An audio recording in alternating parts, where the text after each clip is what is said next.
Salut à tous, bienvenue sur Copo & Co pour cette nouvelle vidéo où on va parler un petit peu de bois, mais on va aussi parler de gravure et de découpe à l'aide d'un laser. Il y a déjà quelques années, j'avais acheté un petit laser de mon côté qui était quand même pas génial. Et depuis peu, eh bien, j'ai ce modèle-là, il vient de chez Creality, c'est le Falcon, c'est un 10 watts. Et il a une grande surface de travail et il a aussi beaucoup d'options qui lui permettent d'être efficace tant pour de la gravure que pour de la découpe, comme vous pouvez le voir ici sur ce médium de quasiment 5 mm. Donc l'idée, c'est de partager avec vous quelques petites réalisations qui vous donneront peut-être des idées pour faire des cadeaux à vos amis, que ce soit pour Noël, la fête des mères, la Saint-Valentin, que sais-je. Vous allez voir, il y a plein d'options possibles. Pour ces petites réalisations, on va utiliser différentes matières, que ce soit du carton, du bois, du médium, du cuir, bref. Ce ne sera pas les idées qui manquent. Après, libre à vous de vous lancer. Bien évidemment, s'il y a des fichiers que je peux vous partager, je les mettrai dans le descriptif sous la vidéo. De la même façon, si vous voulez des informations sur ce Falcon qui vient de chez Creality, je vous mets le lien dans le descriptif. Et comme ça, vous aurez accès à toutes les informations techniques en direct du fabricant. Allez, c'est parti. Je vous propose mon premier projet. Allez, ce premier projet, du coup, il est prétexte pour vous expliquer en fait comment ça se passe pour graver un projet. Alors déjà, on peut graver soit des projets qui sont déjà tout faits, qu'on va récupérer sur des sites où des gens les partagent, donc on le fera tout à l'heure, hein. Il y a des projets que j'ai pris sur des plateformes, soit on peut créer notre propre projet à base d'écriture, à base d'images qu'on récupère, et du coup, on les met dans un logiciel qui va les traiter, on va choisir la dimension, l'emplacement de la gravure sur l'espace disponible, et puis on va aussi choisir l'intensité du faisceau laser, sa vitesse de déplacement, et en fonction, on va pouvoir graver ou découper des formes.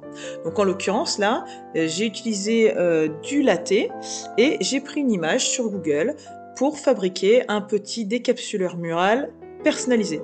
Alors vous voyez, là j'avais commencé une deuxième passe, au final je l'ai arrêté. L'idée avant de commencer une gravure, c'est de tester votre matériau en faisant des petits tests sur une chute avec différentes vitesses, différentes intensités de laser, et pour voir si ça grave comme vous voulez, à la forme que vous voulez, à la force que vous voulez, ou si ça découpe comme vous voulez, parce qu'on le verra tout à l'heure, on peut aussi découper. Et vous voyez là, c'est un petit projet super simple, vous avez besoin de faire un petit cadeau d'anniversaire, vous arrivez les mains vides, hop là, vous achetez quelques petits décapsuleurs en métal, vous avez juste à les installer après sur votre plaquette et le tour est joué. Alors par contre, pour la fixation arrière, moi j'ai pas fait très compliqué, j'ai pris quelques vis, une jolie ficelle, et puis il reste plus qu'à trouver un petit crochet mural, et voilà, un petit projet super simple à faire, et c'était le tout premier que je faisais avec cette machine, j'étais du coup super fière de ce résultat. J'ai donc enchaîné, forte de mes réussites, et surtout dans la thématique de Noël qui arrive bientôt, parce que là je poste cette vidéo un mois avant Noël quasiment. Et cette fois-ci, j'ai utilisé une fine planche de médium de quelques millimètres. Et mon idée, ça a été de fabriquer une carte de Noël, une carte de vœux, qu'on peut personnaliser. Donc on peut mettre le prénom de la personne qui offre, le prénom de la personne à qui c'est offert, et surtout, il y a un petit flocon qui est intégré. Et quand on reçoit cette carte, on peut détacher le flocon, parce qu'il a été découpé avec le faisceau laser. On peut passer une petite ficelle et l'accrocher au sapin. C'est pas trop mignon ça? Alors j'avais trouvé plein de modèles sur internet en anglais, mais finalement moi j'ai fabriqué le mien. Alors la prochaine fois je ferai un petit faisceau un petit peu plus important. Vous voyez, j'avais mal fait mes tests pour que ça se découpe plus facilement.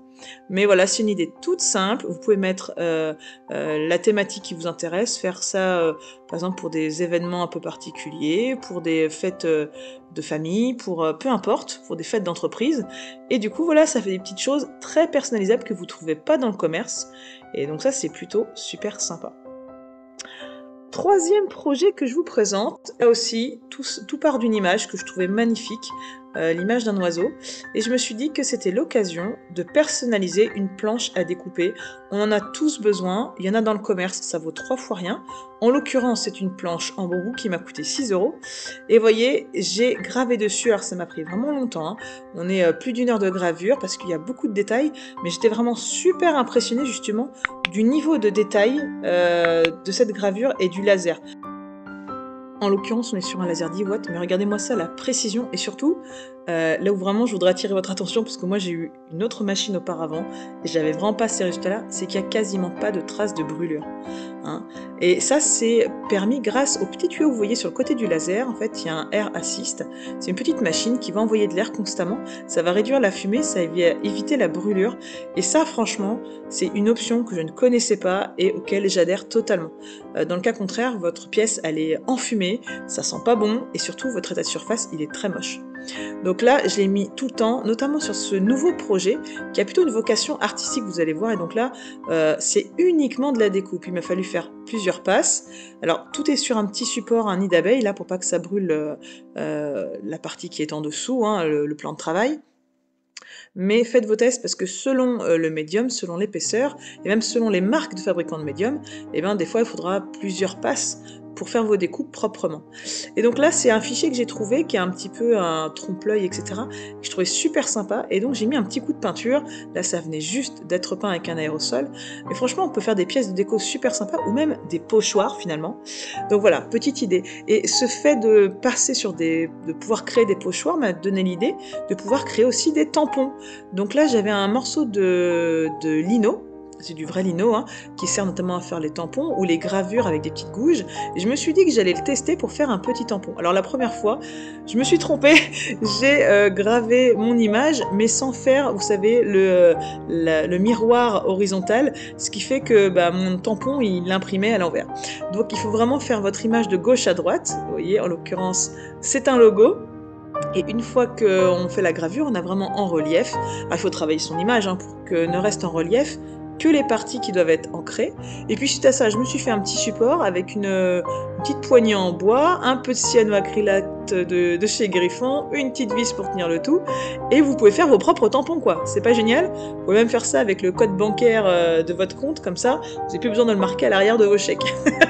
Bref, vous pouvez faire ça avec bonne année, avec bon anniversaire, joyeux Noël, peu importe, et vous pouvez faire vos propres tampons, et ça je trouve ça plutôt cool, que ce soit sur cette matière bien sûr, ou même sur du bois, hein, parce que vu que ça peut graver le bois, ça peut faire des reliefs, et donc voilà, un petit peu d'encre, et le tour est joué, donc ça c'est super génial je trouve, en tout cas moi ça m'a vraiment beaucoup plu.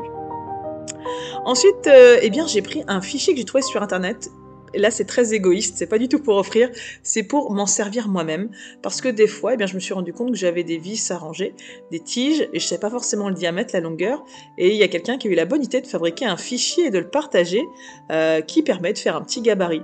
Donc, soit vous le faites pour vous, soit vous le faites pour offrir, là encore. Mais c'est des fichiers super sympas, vous voyez, qui existent. Donc là, en l'occurrence, je vais vous mettre le lien dans le descriptif. Vous le voyez sur mon élément, sur mon morceau de bois, donc là c'est du massif, hein, qui fait peut-être bien 3-4 mm. Eh bien j'avais fait des petits tests pour savoir à quelle force, à quelle vitesse eh bien, je devais faire pour faire ma gravure et ma découpe. Et vous voyez, on a un petit accessoire super pratique, on peut le mettre dans le camion, dans l'atelier. Et ça, c'est vraiment un objet, je pense, qui va durer, en plus, qui est plutôt sympa, je trouve. N'hésitez pas à me dire en commentaire ce que vous en pensez, hein, à liker, tout ça, vous le savez, c'est super important pour faire vivre la vidéo. Et puis voilà, ça me fait voir que tout ce temps passé à faire des montages et des vidéos, ça vous rend service, ça vous intéresse. Donc ça, c'est plutôt chouette. Et moi, vraiment, quelque chose que je voulais déjà tester depuis très longtemps, mais mon ancien laser n'était pas assez bon pour faire ça, eh bien, c'était de faire, vous savez, des boîtes avec les flancs qui peuvent se plier. Juste parce qu'en fonction des usages, donc là en l'occurrence ce sont des petites rainures, et bien en fait on va modifier la matière, on va lui permettre d'être un petit peu ajouré, et en théorie, et bien quand on replie tout ça, on a une forme cylindrique avec en 3 dimensions quoi. Donc j'ai testé, j'ai téléchargé le fichier, merci aussi au créateur qui l'a mis en ligne, je vous mets d'ailleurs le lien dans le descriptif sous la vidéo, et vous voyez en effet ça fait une matière qui est super souple, et encore vous voyez 0 trace de brûlure. Alors là c'était un petit montage à blanc, mais quand j'ai fait un montage définitif, vu que j'avais la cyanoacrylate de tout à l'heure qui n'était pas très loin, j'ai mis un point de colle sur les parties basses de ma boîte, et franchement regardez ça, un petit cadeau à offrir, vous faites votre petite boîte, vous pouvez même personnaliser avec le prénom, le logo de votre entreprise, de votre association, et franchement c'est des chutes qui peuvent être réutilisées, parce que là vous n'avez pas besoin d'acheter une plaque en entier, vous avez forcément des petites chutes dans l'atelier qui traînent, et ça permet de les revaloriser. En tout cas moi je trouve ça génial. Il me restait un petit peu de massif qui était quand même plutôt chouette, et là encore j'ai utilisé un fichier que j'ai trouvé sur internet, qu'une personne a pris le temps de faire, et je trouvais ça génial. En fait c'est des petits sous-verts, Donc on peut les faire dans la matière qui nous intéresse, mais en l'occurrence j'ai fait ça, c'est du chêne. Et ça m'a pris vraiment peut-être bien 2 heures de gravure parce qu'il y a énormément de détails. Et d'ailleurs, je ne savais pas si les détails arriveraient à être faits parce que vous voyez, c'est vraiment très très précis. Beaucoup de petites découpes. Mais au final, c'est magnifique. Franchement, je trouve ça génial. Et là encore, vous voulez l'offrir, il n'y a pas de problème. Vous pouvez garder pour vous, pas de problème. Et vous voyez, il y a plein de petits inserts qui ont été découpés. Il suffit juste après d'évider tout ça, c'est super satisfaisant. Et voilà, et encore une fois, le rendu est super propre, quoi. C'est ça qui est sympa, parce qu'en fait, on peut faire varier les essences de bois, on peut mettre des bois de couleurs différentes, on peut faire des assortiments, bref, c'est super chouette. Et une fois que le fichier est fait, c'est répétable à l'infini. Donc quand même curieuse de voir comment ça se passait sur d'autres matières, hein. Et bien j'ai testé aussi avec une chute de cuir, que j'avais trouvé en recyclerie, qui m'avait d'ailleurs servi à faire des poignées sur mes meubles de rangement d'atelier. Et donc là, je me suis dit, on va faire un peu de gravure, un peu de découpe, et pour le coup, c'est moi qui ai créé tout le fichier sur Lightburn. Et je me suis dit que ça pourrait être sympa de faire une sorte de, pas de pendentif, mais de petites étiquettes pour personnaliser par exemple les valises ou les sacs ou peu importe. Donc là encore, la petite cyano, alors pour le coup, la néoprène aurait peut-être mieux fonctionné, mais même ce qui fonctionnerait mieux, c'est de mettre un petit point de couture à la machine à coudre. Mais je vous laisserai faire ça et m'envoyer les photos si vous avez le temps. Un petit œillet, parce que j'en avais en stock. Et puis vous voyez, là encore, en quelques minutes, on peut faire un truc qui est plutôt sympa. On peut même faire des découpes ajourées à l'intérieur. Mais voilà, ça permet d'utiliser plusieurs matières et d'être super créatif. Donc ça, je trouve ça très très bien. Voilà, donc c'est des petites idées de création. N'hésitez pas à me dire ce que vous aimeriez faire ou des projets un peu originaux que vous avez fait, partager des liens. Parce que je trouve que c'est des matériels, des machines qui permettent d'être quand même plutôt créatifs et qui ouvrent vraiment la possibilité à la valorisation de plusieurs matières. Et surtout, voilà, de faire des petits cadeaux pour soi ou pour les autres. Et ça, c'est plutôt sympa. En tout cas, je vous dis à très bientôt sur Copo & Co. N'oubliez pas de vous abonner car il y a plein de prochaines vidéos qui arrivent prochainement. Et moi, je vous dis à très bientôt et surtout n'oubliez pas, faites plein de copeaux. Bye bye.